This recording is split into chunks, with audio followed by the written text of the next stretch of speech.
Today we'll be going over Pawn Star moments that went wrong in the worst ways. Let's get into the video. Number 5. Cory and Chumlee have personal assistants.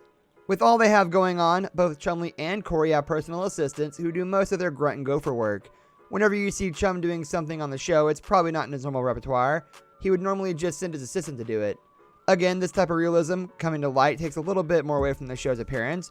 While they do own and operate a pawn shop, these guys have moved up in the world. Have you guys seen the Tonya Harding Wheaties box? I'm a crush on her. Check out that picture on his desk. This is a little crush. I had an empty frame, all right? That now you love it?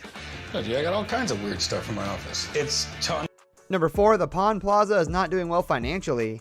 As the series' popularity continued to increase, Rick did what Rick does best. He expanded. If you have ever been to Golden Pawn, you have likely seen Pawn Plaza, an attached mall of sorts that features everything from a donut shop, Rick's Roll and Smoke, In-A-Gadda Pizza, and several other non-dining establishments. By August 2016, the smoke shop, pizza place, and donut shop have all shut their doors. Some of the tenants have complained about the management of the property, and Rick has taken a lot of heat over the tenants who have departed. Because of the loss of the rental income from the shops that have left Pawn Plaza, Rick has initiated some extreme vetting in the hopes of ensuring his future tenants remain to make this place comfortable and profitable. Here since 2015. Originally, we were going to do a gun range. Luckily, me and Cory talked Rick out of that, and we decided to do a retail shop, a good variety of tenants with us. We decided to go modular instead of traditional construction. Number 3. Chumlee cost the shop $20,000 once by breaking stuff.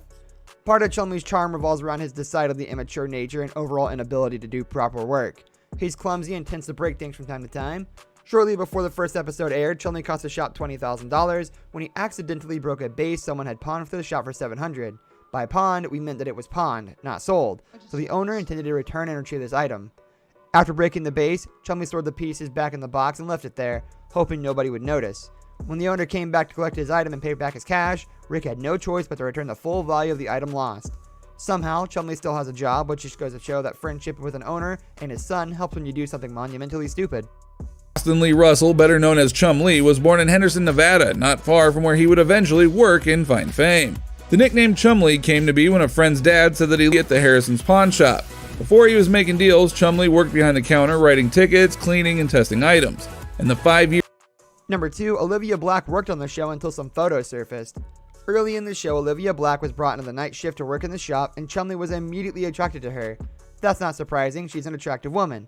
But that is a bit of a problem for history. As they said on Seinfeld, not that there's anything wrong with it, but Black posed nude for a tantalizing set of shots for Suicide Girls. When the photos came to light, history pulled the plug on her appearances on the show, which the shop and series took some flack over.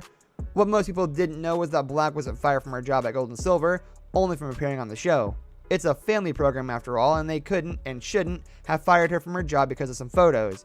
She didn't do anything wrong, but history has an image to uphold. Number 1. They trade in stolen goods. To be fair, that headline is a bit misleading. All pawn shops take in stolen property despite the incredible efforts they take under state and local laws and regulations to avoid doing so.